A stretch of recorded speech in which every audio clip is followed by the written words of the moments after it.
ওদের কাছ থেকে পেয়েছি এবং আমার সৌভাগ্য যে সরকার পরিচালনা করার ক্ষেত্রেও আমি তাদের উপরই নির্ভরশীল থেকে আবার এই নতুন দায়িত্ব পালন করার একটা সুযোগ আমার হাতে এসেছে। আমি আজকে বিশ্ব মুক্ত গণমাধ্যম দিবস উপলক্ষে বিএফইউজের এই আলোচনা এখানে আমি সুযোগ পেয়েছি কথা বলার। আপনারা সবাই জানেন যে গণমাধ্যম জগতের বড় অংশীদার হচ্ছে সাংবাদিক সমাজ। মালিক আছেন, সম্পাদক আছেন এবং সর্বোপরি পাঠকরা আছেন। এই সমস্ত অংশীদারদেরকে সাথে নিয়ে একটা প্রপার মাস কমিউনিকেশন ইকোসিস্টেম এইটাকে বহাল রাখাটাই হচ্ছে তথ্য মন্ত্রণালয়ের বিরাট দায়িত্ব। আমি নিজেও যেহেতু দীর্ঘদিন রাজপথের কর্মী ছিলাম এবং এস্টাবলিশমেন্টের বাইরে থেকেই রাষ্ট্র সমাজ রাজনীতি নিয়ে চিন্তা করতে হয়েছে, কাজ করতে হয়েছে, ছাত্র জীবন থেকেই এই বিষয়গুলি নিয়ে বুঝে অথবা না বুঝে অনেক কথা বলতে হয়েছে, চিন্তা করতে হয়েছে। ফলে একটা কি বলা যায়, এটা একটা দীর্ঘ জার্নি আমার রয়েছে আমার এই পথে। এবং প্রেস ক্লাব সেক্ষেত্রে আমার জন্য একটি স্কুল হিসাবেই কাজ করেছে। মাঝে মধ্যেই প্রেস ক্লাবে আসতাম বা প্রেস ক্লাবে বসতাম, প্রেস ক্লাবে খাবার দাবার খেতাম, হরতালের জন্য এটাকে স্পট পয়েন্ট দিতাম, হরতালের আগে পরে এখানেই বসতাম। অনেকেই নাই, অনেকেই আমরা হারিয়ে ফেলেছি, তাদেরকে শ্রদ্ধার সঙ্গে স্মরণ করছি। আমি আপনাদেরকে এই দিবস, বিশ্ব মুক্ত গণমাধ্যম দিবস উদযাপন করার এই পর্যায়ে প্রথমেই আপনাদেরকে মনে করিয়ে দিতে চাই, বাংলাদেশের জন্য একটা সুযোগ এসেছে। আমরা আমাদের ডিভাইসকে রিস্টার্ট করতে পারি এবং আমাদের সমস্ত চিন্তা, আমাদের সমস্ত বক্তব্য আমরা সুযোগ পেয়েছি রিস্টার্ট করার। আমাদের ডিভাইস, স্মার্ট ডিভাইসগুলি যখন হ্যাজার্ড হয়ে যায় অথবা হ্যাংওভার হয়ে যায়, তখন কিন্তু দেখা যায় যে হ্যাং হয়ে যায়। তখন আমরা ডিভাইসটাকে ফ্রেশ করার জন্য রিস্টার্ট পয়েন্ট এবং এইভাবে রিস্টার্ট করলে পরে দেন আবার দেখা যায় যে যদি হ্যাং হয়ে থাকে ওটা কেটে যায়। বাংলাদেশের পলিটিক্যাল প্রসেস এমনভাবে হ্যাং হয়ে গিয়েছিল যে একটা রক্তাক্ত পরিস্থিতির মধ্য দিয়ে আমাদের রাষ্ট্র নতুন করে আমরা রিস্টার্ট করেছি এবং একটা ভোট ডাকাতির পার্লামেন্ট হঠাৎ করে হাওয়া হয়ে যেতে বাধ্য হয়েছে এবং জনগণ অবাধভাবে ভোট দিয়ে একটা নির্বাচিত সরকারকে বসিয়ে গণতান্ত্রিক প্রক্রিয়া, রাজনৈতিক প্রক্রিয়া, সাংবিধানিক প্রক্রিয়াকে রিস্টার্ট করেছে। এবং আমরা খুবই সৌভাগ্যবান যে আমাদের নেতা দেশনায়ক তারেক রহমান প্রথমবারের মতো এমপি হয়ে এই রিস্টার্টেড স্টেটকে লিড করতে সংসদ নেতার চেয়ারে বসেছেন, প্রধানমন্ত্রীর চেয়ারে বসেছেন। এবং এই গত কয় মাসের মাত্র অভিজ্ঞতাতে আমরা তার কাছ থেকে যে আশাবাদ পেয়েছি, তাতে নির্বাচনের আগের প্রতিশ্রুতি এবং ক্ষমতা গ্রহণ করার পরের তৎপরতা সবটাই মানুষের মধ্যে আশাবাদকে আরো অনেক বেশি উজ্জীবিত করেছে। যে কোনো আধুনিক সভ্য রাষ্ট্রের 4টি স্তম্ভ থাকে, দৃশ্যমান ভাবে এবং ট্রানজিবল ফর্মে। আমাদের কাছে নির্বাহী বিভাগ থাকে, আইন বিভাগ থাকে এবং বিচার বিভাগ থাকে। অদৃশ্যমান ভাবে গণমাধ্যম। এই অদৃশ্যমান গণমাধ্যমের এই চতুর্থ স্তম্ভ সারা পৃথিবীতে যদি বিরাজ না করে তাহলে, এবং তাকে যদি বাকি 3টি স্তম্ভ সঠিকভাবে পৃষ্ঠপোষকতা না দেয়, তাহলে সেটা কিন্তু সভ্য রাষ্ট্র হিসাবে গণ্য হয় না। আজকের পৃথিবীতে এই মুহূর্তে যদি আমরা দৃষ্টান্ত হিসাবে কাউকে সামনে আনতে চাই, of course Nordic countries will be the example for us, for the freedom, for the welfare, for the constitutional fairness, যাই বলি না কেন। আমি কম্পেয়ার করছি না বাংলাদেশ এবং নর্ডিকের সঙ্গে, আমি বলছি যদি if you look for example তাহলে আমাদেরকে ন্যাচারালি নর্ডিকের দিকে যেতে হয়, নিশ্চয়ই আপনারা সবাই জানেন। এই দেশগুলিতেও গণমাধ্যম কিন্তু কোনো আনুষ্ঠানিক স্তম্ভ না, কিন্তু এই দেশগুলির সভ্যতার যতগুলি প্যারামিটার আছে তার মধ্যে সবচেয়ে বড় প্যারামিটার হচ্ছে যে এই দেশগুলি গণমাধ্যমের মতো এরকম ইনট্রানজিবল, এরকম ইনভিজিবল স্টেট পিলারকে তারা এমন ভাবে প্যাট্রোনাইজ করে দাঁড় করিয়ে রেখেছে যে সেই ধরনের স্বাধীন গণমাধ্যম অন্যান্য সমস্ত প্রতিষ্ঠানগুলিকে একটা স্বাভাবিক কার্যকারিতার মধ্যে রাখে এবং একই সঙ্গে একটা জীবন্ত জবাবদিহিতার মধ্যে রাখে, ফলে নির্বাচনের রাজনীতি বা নির্বাচনের ডেমোক্রেসি অথবা নির্বাচনের যে কনস্টিটিউশনাল প্র্যাকটিস সেটা কিন্তু একটা ডে টু ডে প্র্যাকটিসে ট্রান্সফর্ম হয়। গণমাধ্যমে একমাত্র পারে যে 5 বছর পর পরের যে নির্বাচন, সেই নির্বাচনকে 5 বছর যাবত যদি জীবন্ত রাখতে হয়, তো it is only the mass communication, it is only the mass media যে জনগণের এই প্রত্যাশাকে জীবন্ত রাখে। যেই রাজনৈতিক প্রক্রিয়া গণমাধ্যমের এই বিশালতা, গণমাধ্যমের এই ব্যাপক ক্ষমতা এবং গণমাধ্যমের এই ব্যাপক ভূমিকাকে অনুধাবন না করে, তাকে পৃষ্ঠপোষকতা না করে, সেই সমস্ত দেশ, সেই সমস্ত রাষ্ট্র, সেই সমস্ত রাজনীতি অথবা সেই সমস্ত সরকার প্রধানের কি পরিণত হয়, সেই ইতিহাস তুলে আমি আর সময় নষ্ট করতে চাই না। আমি নিশ্চিত যে আপনারা সকলেই এ ব্যাপারে আমার চেয়ে কম ইতিহাস জ্ঞান রাখেন না, কিন্তু আমি এই কথাগুলি বলছি এই কারণে যে এবারের প্রেক্ষাপটে বিশ্ব মুক্ত গণমাধ্যম দিবস আমাদের জন্য একটা নতুন করে চিন্তার জগৎকে উন্মোচিত করার সুযোগ তৈরি করে দিয়েছে। কেননা আমরা 2024-এর রাষ্ট্রীয় সরকারের রক্তাক্ত পরিবর্তনের প্রেক্ষাপটে দাঁড়িয়ে এই আলোচনাগুলি করছি এবং শুধুমাত্র সেগুলি আমাদের কাছে ইতিহাস নয়, সেই সমস্ত ঘটনা, দুর্ঘটনা এবং সেই সমস্ত বীরত্ব গাথা ইতিহাস সবগুলি আমাদেরকে ভবিষ্যতের করণীয় সম্পর্কে অনেক বার্তা দিয়ে গিয়েছে। প্রশ্ন হচ্ছে সেই বার্তাগুলিকে আমরা বুঝেছি, সেই বার্তাগুলিকে আমরা পাঠ করতে পেরেছি এবং সেই পাঠ করা বার্তাগুলিকে আমরা কি আমাদের কর্মপরিকল্পনার মধ্যে অন্তর্ভুক্ত করতে পেরেছি এবং তাকে আমরা নিয়মিত চর্চা করতে পারছি।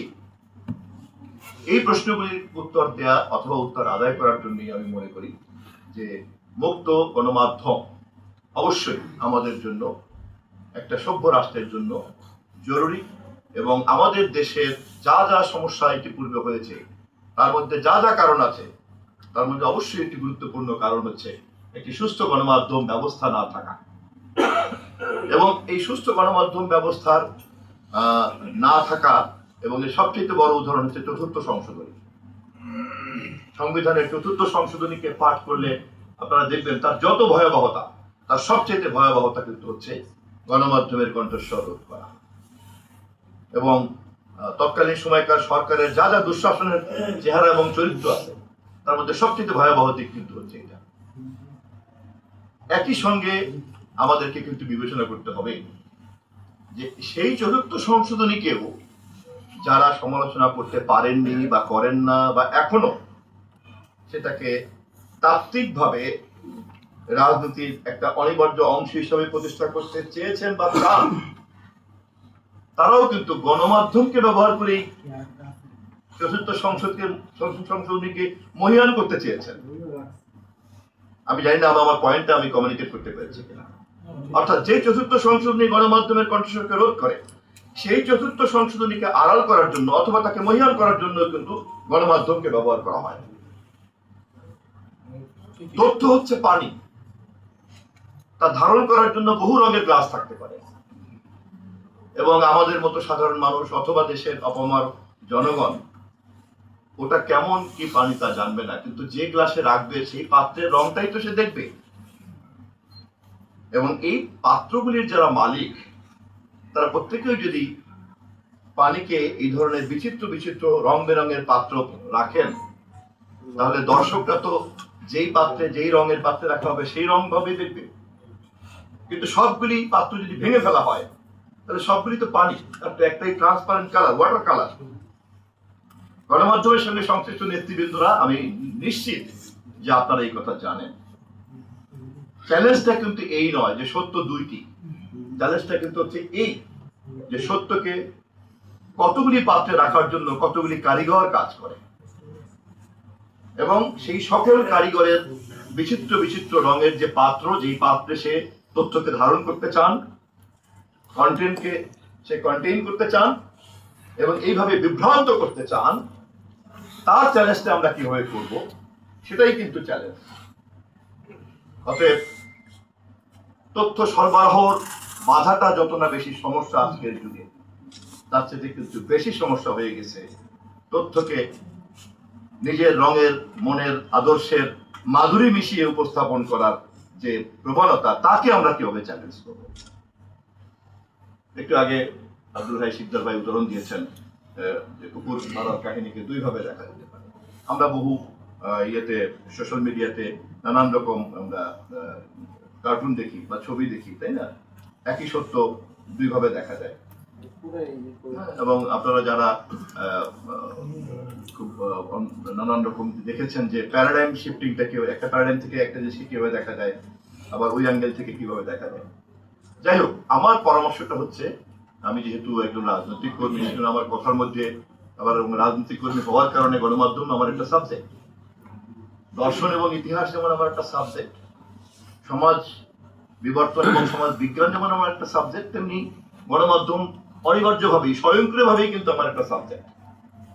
তো সেই কারণে আমার জন্য সুযোগও হয়েছে আরো বেশি জ্ঞান অর্জন করার আপনাদের কাছ থেকে, এবং একই সঙ্গে আপনাদের যে জার্নি, আপনাদের যে স্ট্রাগল, আপনাদের যে মুভমেন্ট, সেটার একটা অংশীদার হওয়ার সুযোগও কিন্তু আমার হয়েছে। এবং আমি ব্যক্তিগতভাবে এটা একটা কমিটমেন্ট হিসেবে নিয়েছি যে আমার এই দায়িত্বটাকে আমি একটা রিলিজিয়াসলি কিভাবে প্র্যাকটিস করতে পারি এবং কিভাবে ন্যাশনের কাছে এই সুযোগে আপনাদের স্ট্রাগলকে সাথে নিয়ে একটা নিউ জার্নি স্টার্ট করা যেতে পারে সাধারণ মানুষের মধ্যে, অবাধ তথ্য কিন্তু তা দায়িত্বশীল তথ্য হিসাবে। Free information, but at the same time it should be clean information. Oxygen ছাড়া আমরা কেউ বাঁচি না। আমরা যারা অক্সিজেনকে চিনি, তিনি অক্সিজেন গ্রহণ করি। যেই শিশু অক্সিজেনকে চেনে না, জানে না, সেও কিন্তু অক্সিজেনের উপরে নির্ভরশীল হয়ে নিঃশ্বাস নেয়। কার্বন ডাই অক্সাইডের ঘাটতি থাকলে পরে যা যা সমস্যা হওয়ার তা কিন্তু হতেই থাকবে। যে কারণে আমাদের বৃক্ষরোপণ করার কথা আমাদের মাননীয় প্রধানমন্ত্রী বলছেন। সারা দেশের পৃথিবীতেই এটা একটা চ্যালেঞ্জ। আমাদের যেভাবে আমাদের সমস্যা হচ্ছে, আমরা ফসিল ফয়েলের কারণে যে চ্যালেঞ্জগুলোকে ফুলফিল করছি, একটার সঙ্গে একটা চেইন রিলেটেড। এনিওয়ে, তাহলে অক্সিজেনের উপরে আমাদের এই যে নির্ভরশীলতা, তেমনি সিভিলাইজেশনের অক্সিজেন হচ্ছে কিন্তু in fact clean information. It's not only information. দূষিত হাওয়া অথবা অক্সিজেন ঘাটতি সম্পন্ন বায়ু যেমন আমার নিঃশ্বাস কতটা স্বাভাবিক এবং কতটা অস্বাভাবিক হবে তা নির্ধারণ করে, তেমনি ফ্রি ইনফরমেশন এবং ক্লিন ইনফরমেশনও কিন্তু একটা সিভিলাইজড সোসাইটি কতটা সিভিলাইজ থাকবে কি থাকবে না তা ডিপেন্ড করে। আমাদের জন্য এটা একটা যুদ্ধ। মাননীয় প্রধানমন্ত্রী যেটা খুব আন্তরিকভাবে এটা মেন করেন, এবং নির্বাচনকালীন প্রতিশ্রুতির মধ্যে যেহেতু একটা মুক্ত গণমাধ্যমের কথা প্রতিশ্রুতি দিয়েছেন, এবং যিনি পার্লামেন্টে তার বক্তৃতায় বলেছেন আমরা যা বলেছি তা অক্ষরে অক্ষরে মেন করি, স্বাভাবিকভাবেই আমি তার নিয়োজিত তথ্যমন্ত্রী হিসেবে আমিও দৃঢ়ভাবে বলতে চাই যে স্বাধীন গণমাধ্যম প্রতিষ্ঠা করা আমাদের প্রধানমন্ত্রীর প্রতিশ্রুতি, আমাদের সরকারের প্রতিশ্রুতি, আমরা সেটা করব। আপনারাই বলেছেন আজকের মিডিয়া ইকোসিস্টেমের প্রধান সমস্যা যত না বেশি স্বাধীনতা, তার চেয়ে অনেক বেশি চ্যালেঞ্জ হচ্ছে মিস ইনফরমেশন এবং ডিসইনফরমেশনকে কমব্যাট করার চ্যালেঞ্জ। আমিও আপনার সঙ্গে একমত। কথাটার দায়িত্ব কিন্তু আপনাদের ঘাড়েই রাখলাম। কথাটা কিন্তু আপনারা বলেছেন, আমি শুধু সমর্থন করলাম। অর্থাৎ স্বাধীনতা এবং দায়িত্বশীল গণমাধ্যমে তথ্য প্রবাহ, এই দুটো সমন্বয় কিন্তু আজকের চ্যালেঞ্জ। কলোনিয়াল সিস্টেমে অথবা ফ্যাসিস্ট আমলে ফ্রিডম অফ স্পিচটাই কিন্তু আমাদের জন্য ফোকাস পয়েন্ট ছিল। তো আজকের এই পরিস্থিতি এর সঙ্গে যুক্ত হয়েছে ডিজিটাল ইকোসিস্টেম, এর সঙ্গে যুক্ত হয়েছে digital platform, power of internet, power of communication and power of science and communication technology. এই পুরো ব্যাপারটা মিলে এটা একটা নতুন ইনফরমেশন ইকোসিস্টেম আমাদের সামনে এসে হাজির হয়েছে। 60-এর দশক, 70-এর দশক, 80, এমনকি 90-এর দশক ইন্টারনেট জন্ম নেওয়ার আগের যে গণমাধ্যম, তথ্য, সাংবাদিকতা, প্রেস ক্লাব, এই সমস্ত যে পরিভাষাগুলি আমরা জানতাম, সেই সমস্ত পরিভাষাগুলির সঙ্গে কিন্তু আর সেখানে দাঁড়িয়ে নাই। তা কিন্তু অনেক বেশি বিবর্তিত হয়েছে, ট্রান্সফর্ম হয়েছে, রূপান্তরিত হয়েছে। এবং আমাদেরকে আত্মজিজ্ঞাসা করতে হবে যে এই রূপান্তরিত প্রক্রিয়ার সঙ্গে তাল মিলিয়ে মিলিয়ে সময় উপযোগী ভাবে আমরা কি আমাদেরকে তৈরি করতে পেরেছি কি পারিনি। এবং এটাকে সময় উপযোগী ভাবে যদি আমরা, মানুষের প্রত্যাশাও কিন্তু সে কারণে অনেক বেশি ডিজিটাল এক্সপেকটেশনের চেহারা নিয়েছে। Expectation became also digital. অতএব অ্যানালগ মাইন্ড সাইকোলজি দিয়ে কিন্তু ডিজিটাল সাইকোলজিকে মিট করা যাবে না, এনগেজড হওয়া যাবে না। তথ্যমন্ত্রী হিসেবে আমি তার সমাধান এখনো বের করতে পারি নাই বা মন্ত্রণালয় পারে নাই, কিন্তু আমি আপনাদের সঙ্গে সানন্দে বলতে চাই, গভীর উদ্বেগের সঙ্গে আমরা এই সমস্যাটিকে চিহ্নিত করেছি। আধুনিক চিকিৎসা বিজ্ঞানে চিকিৎসা তো পরে, আগে তো রোগ নির্ণয়। এটা তো সেই দিন নাই যে হাত টিপলাম, নারী টিপলাম, তারপরে একটা ট্যাবলেট লিখে দিলাম। ডাক্তার কথাই বলবে না ডায়াগনোসিস ছাড়া। তো স্বাভাবিকভাবেই আমি আপনাদের বলতে পারি, চিকিৎসা দেওয়ার মতো যোগ্যতা, দক্ষতা এখনো তথ্য মন্ত্রণালয় হয় নাই, কিন্তু তথ্য মন্ত্রণালয় অত্যন্ত দৃঢ়তার সঙ্গে বলতে চায় আমরা রোগ নির্ণয় করে ফেলেছি। এবং সে কারণেই আমরা মনে করি যে এই ইকোসিস্টেমের সমস্ত অংশীদারদেরকে অংশগ্রহণ করা ছাড়া এবং তাদেরকে একটা সেম পেজে না নেওয়া পর্যন্ত এটার কোনো ডুয়েবল কোনো সলিউশন বের করা যাবে না, ওয়ার্কেবল কোনো সলিউশন বের করা যাবে না। তো আমাদের জন্য এখন প্রধান চ্যালেঞ্জ হয়ে দাঁড়িয়েছে মুক্ত গণমাধ্যম প্রতিষ্ঠা করার জন্য, দায়িত্বশীল গণমাধ্যম প্রতিষ্ঠা করার জন্য স্টেক হোল্ডারদেরকে এক জায়গায় জড়ো করা। সবচেয়ে বড় স্টেক হোল্ডার হচ্ছেন আপনারা যারা সাংবাদিক। আপনাদের মেধা পরিশ্রমের উপরে ভর করে ইন্ডাস্ট্রিয়ালিস্ট যারা এখানে বিনিয়োগ করেছেন, এন্টারপ্রেনার আছেন, মিডিয়া ইন্ডাস্ট্রি যারা এন্টারপ্রেনারশিপ করেছেন, তারা এখানে ব্যবসার জন্য এসেছেন। কিন্তু তার ব্যবসার প্রধান পণ্য উৎপাদন করে তারা আপনারা সাংবাদিক। আপনাদের প্রোডাক্ট সফট, আপনারা জুতা, জামা কাপড় তৈরি করেন, আপনারা নিউজ মেক করেন। চলমান ঘটনা থেকে ঘটনাগুলিকে জেনে নিয়ে তার মধ্যে থেকে নিউজ ভ্যালুকে আপনারা এক্সপ্লোর করেন, দেন ওটাকে একটা নিউজ কন্টেন্টে ট্রান্সফার করেন, দেন ওটা পাঠকের কাছে যায়। এরপর সেই পাঠককে ঘিরে ওই গণমাধ্যম, ওই পত্রিকার একটা গ্রহণযোগ্যতা তৈরি হয়। ওটার উপরে ভর করে তিনি আবার বিজ্ঞাপনদাতা জোগাড় করেন, দেন বিজ্ঞাপনদাতার টাকায় তিনি ব্যবসা করেন। আপনাকে বেতন দিলেও করেন, আপনাকে বেতন না দিলেও করেন, অথবা অসম্মানজনক ভাবে বেতন দিলেও তিনি করেন, অথবা সম্মানজনক বেতন দিলেও তিনি করেন। এরকম একটা পরিস্থিতিতে সরকারের হাতে তো আগেও পত্রিকা ছিল বলতে একমাত্র ট্রাস্ট ছিল, আর এখন তো তাও নাই। ফলে আমাদের দায়িত্বটা কি? তথ্য মন্ত্রণালয়ের দায়িত্বটা কি? তথ্য মন্ত্রণালয়ের দায়িত্ব হচ্ছে, এটাকে যেহেতু ইন্ডাস্ট্রি হিসেবে আমরা ডিক্লেয়ার করেছি 2002 না 3 বোধ হয় না,